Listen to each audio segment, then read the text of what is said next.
우리 한 목소리로 고백하겠습니다. 광장에서 맹세하지 말고 골방에서 정직하라. 한 번 더 고백합니다. 광장에서 맹세하지 말고 골방에서 정직하라. 혹시 슈렉이라고 하는 애니메이션 보신 적 있습니까? 2001년도에 개봉한 영화인데요. 그 초록색 이렇게 저랑 많이 안 닮은 좀 퉁퉁하게 생긴 그 오우거라고 하는 이제 괴물이 나오는 그런 영화입니다. 참 재밌는 게 보통은요 백마탄 왕자가 공주를 구하러 가잖아요. 근데 이 애니메이션은 이 슈렉 초록색 괴물 오우거가 공주를 구하러 가는 그런 내용입니다. 좀 새롭죠. 그리고 공주도요 낮에는 아름다운 공주의 모습인데 밤이 되면 그 공주가 이 초록색 오우거로 변합니다. 그러니까 괴물로 변하는 거죠. 참 독특한 설정인데 참 재미있게 봤습니다. 그게 또 장화시는 고양이 그것도 뭐 기억이 나고. 근데 저는 그 내용에서 그 마지막 부분이 정말 인상 깊었습니다. 뭐 2001년도 영화니까 마지막 결론을 이야기해도 되겠죠. 그 영화 결론이 어떻게 되냐면 공주가 그 낮에는 아름답지만 밤에는 이제 슈렉 같은 그 오우거 괴물로 변하잖아요. 근데 공주가 마지막 장면에서 그 슈렉과 진실한 키스를 합니다. 진실한 사랑의 키스를 딱 하고 나니까 슈렉이 왕자로 변하는 게 아니라 공주가 초록색 괴물 오우거로 딱 변해버려요.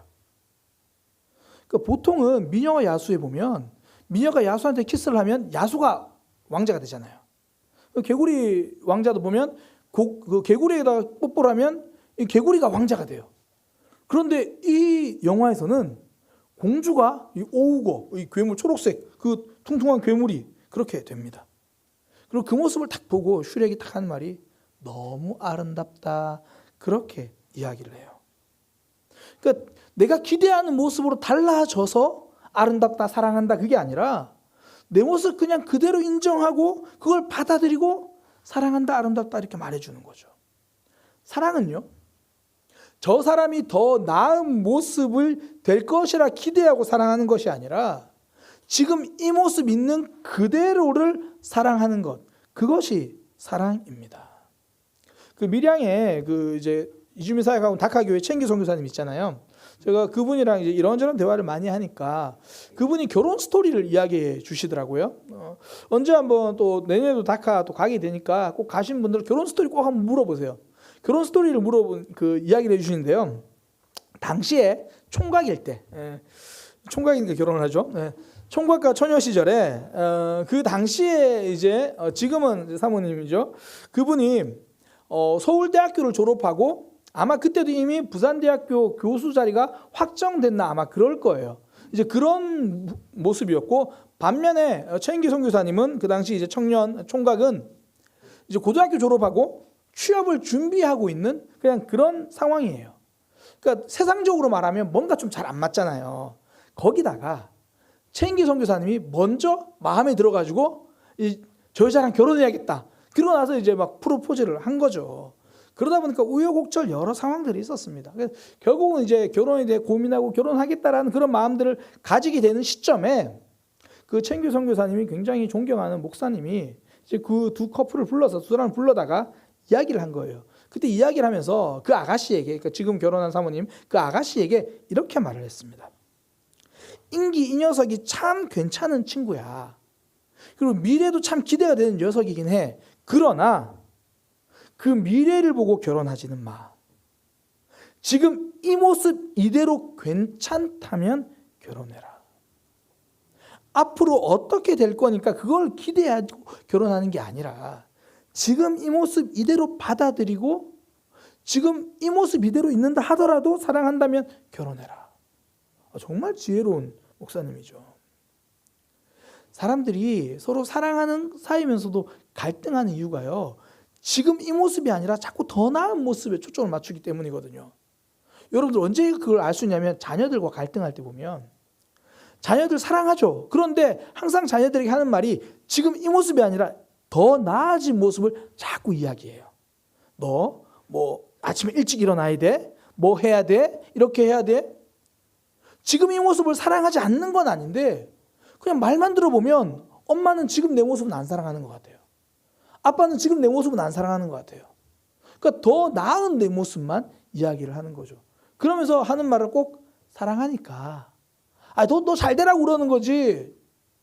정말 사랑하면 지금 이 모습 이대로도 괜찮다라는 그런 이야기를 그 자녀가 들을 수 있어야 하죠. 진짜 사랑은요, 있는 모습 그대로를 사랑할 줄 아는 거예요. 그래서 엄격한 부모 밑에서 자란 아이들이 오히려 거짓말을 빨리 합니다. 잘못하면 혼나니까. 그것을 피하려고 거짓말을 하기 시작하는 거예요. 참된 사랑은 있는 모습, 지금 모습 있는 그대로 사랑할 줄 아는 거죠. 우리 하나님이 그렇게 우리를 사랑하셨잖아요. 저놈들이 더 나은 모습이 되면 구원해 주겠다, 이렇게 계획하신 적이 없습니다. 여전히 죄인이지만 사랑하셨습니다. 아직 하나님을 모르고 죄 가운데 있는 우리를 하나님이 사랑해 주신 거죠. 있는 모습 그대로 처음부터 그렇게 사랑해 주셨어요. 그러니 하나님 앞에 거짓말 안 하잖아요. 하나님 앞에 더 꾸며야지 하나님이 받아주시는 게 아니니까 있는 모습 그대로 고백하는 겁니다. 그냥 괜찮게 보이려고 하지 않고 그냥 다 내어 보여주는 거죠. 그 슈렉이 보면 그 피오나 공주가 처음에는 낮에는 아름다운 공주지만 밤에만 이 슈렉 오고 모습으로 바뀌잖아요. 왜 그래요? 진짜 내 모습은 어두운 밤, 캄캄함 뒤에 숨겨두려고 하는 거죠. 그러다가 진실한 사랑을 만났을 때 낮에도 그 모습 보여주는 거예요.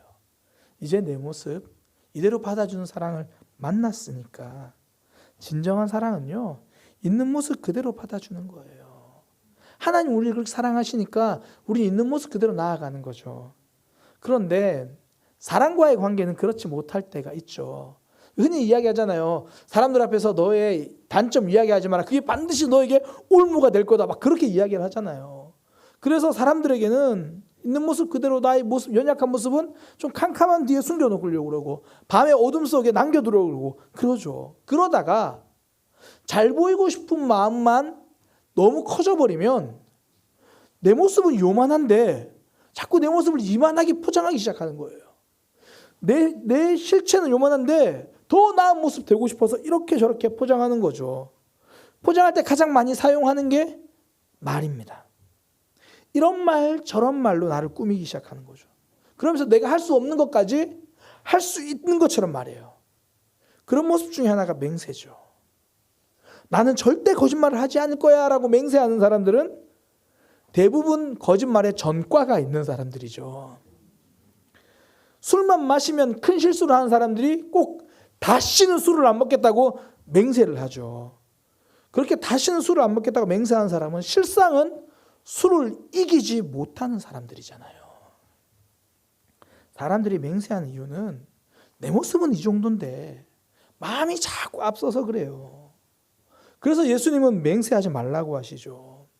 마태복음 5장 33절에 34절, 또 옛사람에게 말한 바 헛맹세하지 말라. 내가 맹세한 걸 지키라는 것을 너에게 들었으나, 사람들은 이렇게 생각한다. 맹세한 거 지키면 되지. 그거 꼭 지켜라. 그러나 내가 너에게 이르노니 그냥 맹세를 하지 마라.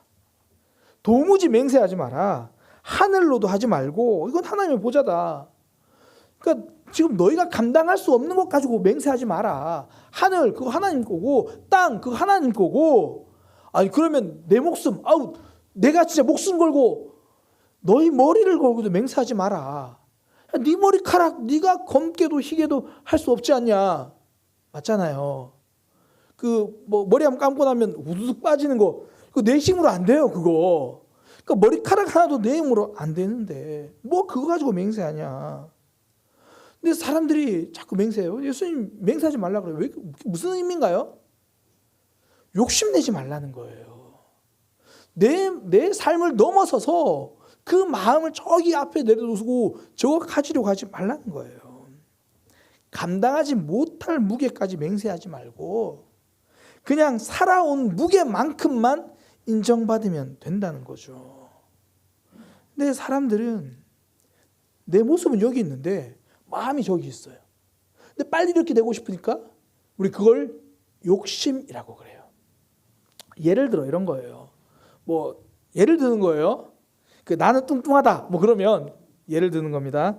뚱뚱하다 그러면 살을 빼고 싶잖아요. 몸무게는 70kg, 80kg인데 마음은 45kg예요. 그죠? 마음은 50kg예요. 그러면 살을 빼야지. 이건 목표예요. 그런데 이미 내 마음이 저기에 가버리면 지금 내 모습 놓쳐버리고 무조건 저렇게 만들 거야. 무조건 45, 무조건 50. 이렇게 여기서부터는 욕심입니다. 내 마음이 나를 잡아먹어버리면요. 꼭 무리한 걸 시도해요. 그러면서 건강까지 해치는 시도를 하게 됩니다. 맹세가 그런 거예요. 차근차근 노력하는 게 아니라 지금 인정받고 싶고 지금 나를 믿어주면 좋겠고 그러니 맹세해서라도 내 모습 이상의 것을 약속하려고 그러죠. 오늘 대표 기도자가 그런 이야기를 하더라고요. 내 모습을 더 거룩하게 꾸미려고 하다가 오히려 더 무기력하게 되어져 버리고 내가 말로 뭔가 이렇게 저렇게 이야기를 하지만 결국 그게 나를 무너뜨린다는 거예요. 욕심은 나 자신을 무너지게 합니다.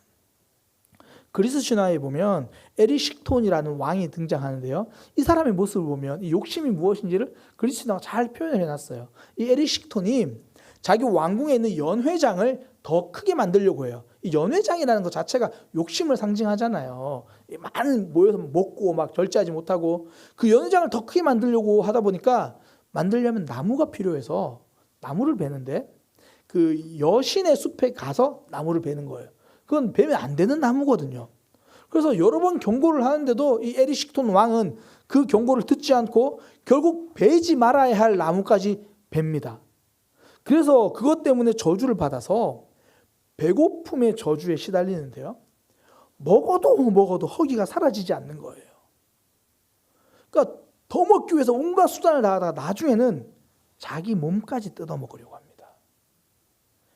욕심이 무엇인지 정확히 보여주죠. 결국 자신까지 갉아먹게 되는 게 욕심입니다. 그렇잖아요. 저거 가지려고 하다가 다른 거 다 놓치잖아요. 제가 지난번도 한번 이야기했는데 김미경 씨가 그런 얘기를 하더라고요. 뭔가 하나를 꼭 잡으려고 열심히 욕심내어 달리다 보면 대부분 두 가지를 잃는데요. 건강을 잃고 가족을 잃는데요. 욕심내어 달려가니까. 결국 나 자신부터 소중한 것부터 갉아먹기 시작하는 거죠. 그래서 성경은요. 욕심을 우상숭배다라고 그렇게까지 이야기합니다. 골로새서 3장 5절에 탐심은 우상숭배니라. 욕심은 우상숭배라는 거예요. 그리고 그 욕심은 다른 죄까지 가지고 온다 그렇게 말합니다. 야고보서 4장 2절 3절 너희는 욕심을 내어도 얻지 못하여 살인하고 시기하여도 능히 취하지 못하니까 다투고 싸우고 그렇게 점점 죄가 커져요. 심지어 기도 생활도 막아버린다는 거예요. 너희가 얻지 못하면 구하지 아니함이 때문이요. 구하여도 받지 못하면 정욕으로 쓰려고 잘못 구하기 때문이다. 기도 생활까지 막힌다는 거예요. 욕심에 눈이 멀어서 기도하면 응답되지 못한다. 선명하게 말씀하시죠. 삶보다 마음이 앞서면요. 아픔이 시작됩니다. 한때 한국 교회에 목회자들이 설교 표절로 굉장히 많은 문제가 되었었죠. 더욱 인터넷이 이제 발달하면서 표절된 설교들이 쉽게 표절이라는 게 다 드러나기 시작했어요. 왜 그렇게 표절하면서까지 설교를 하겠습니까? 설교를 잘해야겠다는 마음에 먹혀버려서 그래요. 그리고 정말 다른 목사님 설교를 들으면 너무 좋은 설교고 은혜 받았으면 목회자들도 설교를 들으니까 그 은혜 받았으면 오픈하고 설교하면 되잖아요. 예를 들어 제가 지난주에 이찬수 목사님 설교를 들었는데 너무 은혜가 되고 좋았습니다. 그럼 그 내용을 이야기해도 되잖아요. 아니면 저도 오늘 마태복음 5장 33절 37절 이 말씀 묵상하는데 도저히 무슨 의미인지 잘 몰라가지고 유기성 목사님 설교를 찾아봤어요. 그랬더니 목사님 이렇게 말씀하시더라고요. 너무 좋았어요. 오픈하고 이야기를 하면 되잖아요. 그런데 그렇게 못하는 이유가 무엇입니까? 내가 인정받고 싶은 그 마음에 먹혀버려서 그래요. 그러니까 내 모습은 이만큼인데 이만큼 인정받으려고 하니까 내 실력은 요만큼인데 이만큼 드러내 보여주고 싶어 하니까 그러니까 무너지는 거예요. 내 모습보다 더 잘하려니까 편법 쓰고 더 잘 보이려고 하니까 남을 속이게 되고 삶보다 마음이 너무 앞서면 아픔이 시작됩니다. 그래서 우리나라 속담에도 그러잖아요. 사흘 길을 하루에 가고 나면 열흘을 알아눕는다. 내 신앙은 딱 하루에 한 걸음만큼인데 그냥 하루에 내가 3걸음 할 수 있는 것처럼 남들 앞에 포장하고, 지금 내 신앙은 딱 하루에 요만큼 갈 수 있는 신앙인데 남들 앞에 이야기하기는 뭐 굉장한 신앙인 것처럼 포장하고, 그렇게 포장하지 않더라도 나는 안 그런 척 그렇게 하고, 그런 신앙은 열흘을 알아눕는 신앙인 거예요. 오히려 내 신앙 더 깊이 병드는 거죠. 차근차근 했으면 성장했을 신앙이 그거 자꾸 숨기고 포장하려고 하니까 시간이 지날수록 나아가는 게 아니라 골병드는 신앙이 되어가는 거죠. 내 신앙 하루치 믿음이면 하루치라고 인정하고 그만큼 살아가면 돼요. 그렇게 정직하게 살아가면 믿음은 성장하게 되어 있거든요. 신앙은 나아가게 되어 있습니다. 그러니 예수님은 맹세해서 더 과장하지 말고 있는 그대로 인정하라고 말씀하시는 거예요. 오늘 본문의 결론, 마태복음 5장 37절, 오직 너희 말은 옳다 옳다 아니라 아니라 하라. 이에서 지나는 것은 악으로부터 난다. 그저 예면 예라고 하고 아니면 아니라고 해라. 그 너머는 악에서 나온다. 욕심이라는 거예요. 내가 할 수 있는 것은 할 수 있다고 하고 못하면 못한다고 말하면 되고, 내가 다른 사람을 사랑할 수 있으면 사랑하면 되고, 사랑하지 못하면 사랑하지 못한다고 말하면 되고, 내가 다른 사람을 인내할 수 있으면 인내할 수 있다고 말하면 되고, 인내하지 못하면 인내할 수 없다고 말하면 되는데, 그걸 이제 그렇게 표현하지 못하니까 저 사람 자꾸 참고 기다려주면 저 사람 자기가 잘못한 거 몰라서 안 돼요. 그냥 다른 이야기를 해요. 내 모습 있는 그대로 그냥 나의 연약함을 포장하면 되는데 그게 안 되니까 당신이 잘못해서 그렇다고, 당신이 부족해서 그렇다고, 그러니까 계속 아프게 하는 거죠. 사울 왕이 그랬잖아요. 아말렉에서 하나님 다 친밀하라 그랬어요. 근데 자기가 보니까 남겨두고 싶은 거죠. 남겨뒀어요. 걸렸거든요. 그러면 사실 제가 욕심나서 그랬는데 잘못했습니다. 그러면 되잖아요. 백성들이 하나님께 드리려고 그래서 남겨놓은 거예요. 하여간에 신앙이 변질되기 시작하면 핑계가 다 하나님이에요. 하나님 때문에, 하나님 나라 때문에, 하나님이 이걸 더 기뻐하실 거고, 하나님이 우리의 지금 삶을 있는 그대로 이야기하면 돼요. 그거 못하니까 점점 병들어가는 신앙이 돼요. 초대교회 아나니아와 삽비라가 그랬잖아요. 초대교회에 많은 이들이 함께 모여 있으니까 쓸 것이 부족하니까 서로 막 내 것을 내어놓기 시작해요. 그러다가 이 사도행전 4장 끝부분에 보면 바나바가 자신의 땅을 팔아서 헌신하거든요. 아나니아와 삽비라가 그걸 보니까 도전이 된 거예요. 와, 대단하다. 집에서 의논을 했겠죠. 여보, 우리도 한번 그렇게 해봅시다. 전 아나니아와 삽비라를 변호하고 싶어요. 정말 좋은 뜻으로 그랬을 거예요. 믿음에 도전받아서 그랬을 거예요. 땅을 팔았을 때까지만 해도 진심이었을 거예요. 근데 막상 땅을 팔았는데 전부 다 드리기에는 내 믿음이 부족해요. 그럼 인정하면 되잖아요. 혹여나 예수님 맹세하지 말라 그러는데 아마 먼저 이야기할 수도 있겠죠. 베드로를 찾아가가지고 사실은요 저희도 땅 전체를 바치려고 하는데요. 아마 먼저 말했을 것 같아요. 그러니까 팔아놓고도 이제 내 믿음이 안 되는데 어떡해요? 그럼 찾아가서 인정하면 되는데 그 인정하지 않죠. 다 가지고 와서 이거 전부입니다. 사람에게 잘 보이려고 하다가 결국 죽고 맙니다. 내 믿음만큼만 하면 돼요.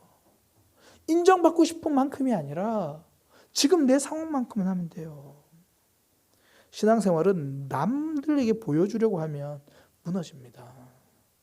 남들이 나를 어떻게 보나, 그러니까 알아주지 않으니까 힘들어하고, 알아달라고 남 비방하고.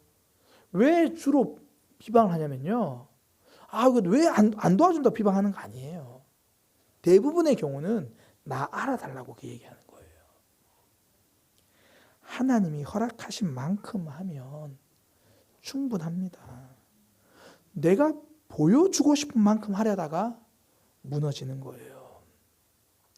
앞서 사울 왕 그렇게 아말렉 다 진멸하지 못하고 오히려 핑계 대니까 사무엘이 떠나려고 해요. 그때 사울 왕이 사무엘을 딱 붙잡아요. 그리고 부탁하는 그 말이 너무 슬퍼요. 붙잡아서 뭐라 그러냐면 사무엘상 15장 30절 사울이 이르되 내가 범죄하였을지라도 이제 청하옵나니 내 백성의 장로들 앞과 이스라엘 앞에서 나를 높이사 나와 함께 가게 해주세요. 여전히 하나님이 나를 어떻게 보실까 거기에 관심이 없고 사람들이 나를 어떻게 볼까 사람들에게 어떻게 보여질까 여기에만 관심이 있어요. 그러니 회개하기보다는 그냥 보여지는 모습은 이대로 유지하게 해주세요. 하나님이 나를 어떻게 보실까에 관심 없는 삶은 하나님 관심 밖에 나버리는 거예요. 우리가 신앙생활에 정말 관심을 가져야 할 건 이 일을 했을 때 어떤 결과가 있을까 그게 아니라 하나님은 나를 지금 어떻게 보고 계실까 그거죠. 하나님은 나의 말을 어떻게 보고 계실까? 하나님은 나의 행동을 어떻게 보고 계실까? 하나님은 이 결정을 보고 무엇라고 하실까? 신앙생활은 사람 앞에서가 아니라 하나님 앞에서 합니다. 사람 앞에서 보여주는 광장, 그 광장에서 어떤 모습인가 이것보다 중요한 것 아무도 모르지만 하나님 앞에서의 그 골방 거기서 내가 어떤 모습인가 이것이 신앙생활이죠. 맹세는요 사람들이 모여있는 광장에서 하잖아요. 사람들 들으라고 내가 이렇게 하겠습니다 저렇게 하겠습니다. 하나님 앞에서는 맹세가 필요 없죠. 내 모습 다 하시는데요 뭐. 하나님 이런 마음 주셔서 이렇게 할게요 하나님께만 이야기하면 하면 되고 못하면 하나님 저 못했네요 용서해 주세요 용기 주세요 용서해 주세요 뭐 그렇게 이야기하면 되죠. 근데 사람들이 있는 광장에서 맹세하는 거 그건 내 신앙이 아니죠. 하나님이 보시는 골방에서 솔직하게 고백하는 거 그게 내 신앙입니다. 그러니 바른 신앙은요 광장 앞에서 맹세하는 사람 내려놓고 골방에서 진실한 삶 그때 하나님이 우리의 연약함을 책임져 주십니다. 잘 못한다고 엎드리는 우리의 삶을 하나님이 붙들어 주시는 거예요. 하나님이 모세를 부르실 때 모세가 떨기나무 앞에서 하는 이야기가 다 못한다는 이야기뿐이잖아요. 하나님 저 이거 못해요 저거 못해요. 이게 저는 단순히 거절로만 보이지 않습니다. 하나님 앞에 1대1로 선 사람이 어떻게 반응할지 그걸 보여주는 거죠. 하나님 저 못하겠는데요? 저 힘든데요? 그러니까 하나님 처음에는 꾸짖지 않아요. 그래? 지팡이 던져봐. 뱀이 돼요. 잡아봐. 지팡이가 돼. 손 넣어봐. 또 꺼내니까 나병이 들었어요. 다시 넣어봐. 꺼내니까 나았어요. 표징을 보여주세요. 하나님 저 말 못하는데요? 말 잘하는 아론을 붙여줄게. 하나님 앞에서 1대1로 정말 내 부족함을 고백하고 이야기하니까 오히려 하나님이 책임져 주시죠. 오히려 하나님이 도와주시죠. 그런데 하나님 앞에서 내 부족함을 전혀 이야기하지 않고 항상 사람 앞에서 내 부족함을 이야기하는 이들 내 못하는 거 이해해달라는 거죠. 어쩌면 이런 상황에도 내가 감당하고 있다는 걸 알아달라는 거죠. 그 삶은 여전히 부족함에 머물러 있는 거예요. 근데 그 부족함을 하나님께 이야기하는 사람들 우린 이걸 기도라고 보기로 했어요. 하나님께 이야기하는 이들 참 신기하죠. 하나님이 어떤 말씀을 주셨어요. 어떤 마음을 주셨어요. 또 어떨 때는 하나님이 주셨는지 잘 모르겠지만 목사님이 막 하라고 해요. 그러면 이제 기도해 보겠습니다. 그러고 진짜 기도하기 시작하잖아요. 기도하겠습니다. 그러고 거절하는 거 말고 진짜 막 기도하면 하나님 저 못해요. 저 안 돼요. 저 이거 못하는데요. 기도해요. 첫날도 그렇게 기도하고 또 하필 교회는 일주일 다니잖아요. 또 주일날 목사님께 이야기해야 되니까 화요일날 기도하고 수요일날 기도하고 목요일쯤 되면 못하는데 또 하나님이 하라고 하시면 또 하겠습니다. 그렇게 하고 나와요. 난 무조건 하나님 책임이신다는 것을 깨달아지니까 하나님 앞에 솔직하게 인정하는 그 삶에 새로운 소망이 생기는 거예요. 그러니 예수님은 사람 앞에서 이거 걸고 저거 걸고 맹세하지 말고 그냥 있는 그대로 인정하라. 할 수 있으면 이해하고 아니면 아니라고 하고 그에 지나는 건 악에서 난다. 포장하지 말고 있는 그대로 고백한 삶, 그 삶이 아름다운 삶이죠. 요즘은 이 예술도 건축도 노출이 대세잖아요. 뭐 노출 콘크리트, 노출 뭐 카페 가면 옛날에는 다 아름답게 칠했는데 요즘은 콘크리트 모습 그대로 하고. 제가 물어봤어요. 이거 디자인 좋은데 약간 그렇게 하는 게 돈이 더 많이 들어요. 근데 예술은 그게 트렌드일 수 있어요. 그죠? 노출일 때도 있고 아닐 때도 있고 그렇겠죠. 신앙은 노출이 트렌드가 아니라 본질입니다. 하나님 앞에 내 모습 그대로 고백하는 거죠. 그때 하나님의 역사가 내 삶에서 일어나고요. 그때부터 신앙이 성장하는 거예요. 우리 교회 근처에 있죠. 광나루에 보면 이 신학대학교가 하나 있습니다. 장로교 신학대학교, 장신대라고 불리는 그 학교에 가면 한경직 기념 예배당이라고 있어요. 한경직 목사님을 기념하면서 이제 예배당을 이렇게 신학교에서 예배당을 붙였습니다. 그 이름을. 그 한경직 목사님이 1992년에 템플턴 상이라는 상을 받습니다.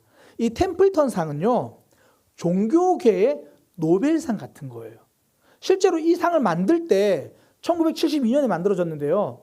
그 노벨상에 보면 노벨 문학상도 있고 뭐 경제학상도 있고 물리학상도 있고 평화상도 있는데 노벨 종교학상은 없잖아요. 그래서 그럼 우리 종교계에도 이런 상을 만들자. 실제로 그렇게 노벨상다운 나름의 권위를 가지려고 만든 상이 이 템플턴 상입니다. 그래서 이 제일 첫 해 1회 수상자가 1973년 마더 테레사였어요. 그리고 우리나라에서는 지금까지 유일하게 한경직 목사님만 1992년도에 이 템플턴 상을 받습니다. 이 상을 받고 나서 이제 이후에 그 수상 감사 예배를 드리는데 목사님이 그 수상 감사 예배에서 이렇게 고백합니다. 저는 일제시대에 신사참배를 했습니다. 그리고 그 죄를 제대로 참여하지 않았습니다. 이것이 제 인생의 짐입니다. 우상 숭배의 죄를 이제야 고백합니다. 한 목사님은 템플턴상 수상이라고 하는 가장 영광스러운 자리에서 가장 목회자로서 하기 힘든 부끄러운 고백을 한 거예요. 박수 받을 자리에서 지탄받을 수 있는 고백을 하며 고개를 숙입니다. 그 이후에 한국 교회 각 교단들마다 신사참배했던 것들을 공개적으로 고백하고 참회하고 잘못을 인정하는 운동들이 막 일어나기 시작했어요. 내 모습 떳떳하지 못했고 남들만큼 신앙이 굳건하지 못했는데 그런 척 했던 삶에서 아니었다고 정직하게 고백하니까 그 삶이 새로운 회복을 만들잖아요. 순교자도 귀하지만 하나님 앞에 솔직히 고백하며 회개하는 실패자도 귀합니다. 저는 우리 모두가 순교자의 거룩, 그 신실함을 가지지 못했다고 생각해요. 저부터도 그렇고요. 순교자의 신실함은 못 가져도 회개하는 죄인의 진실함만은 놓치지 않으려고 하는 것, 이것이 신앙생활이죠. 하나님 앞에서 있는 그대로 예면 예, 아니면 아니요. 늘 거룩하지 못해요. 넘어질 때가 더 많아요. 그러나 있는 그대로 고백할 때, 포장하지 않을 때, 노출이 본질인 이 신앙생활 그만 그대로 갈 때 회복시켜 주시는 거죠. 오늘날 교회들에서는 모임이 너무 많아요. 뭐 특히 우리 교회도 소그룹을 굉장히 강조하는 교회잖아요. 이 소그룹이 신앙에 큰 유익이 됩니다.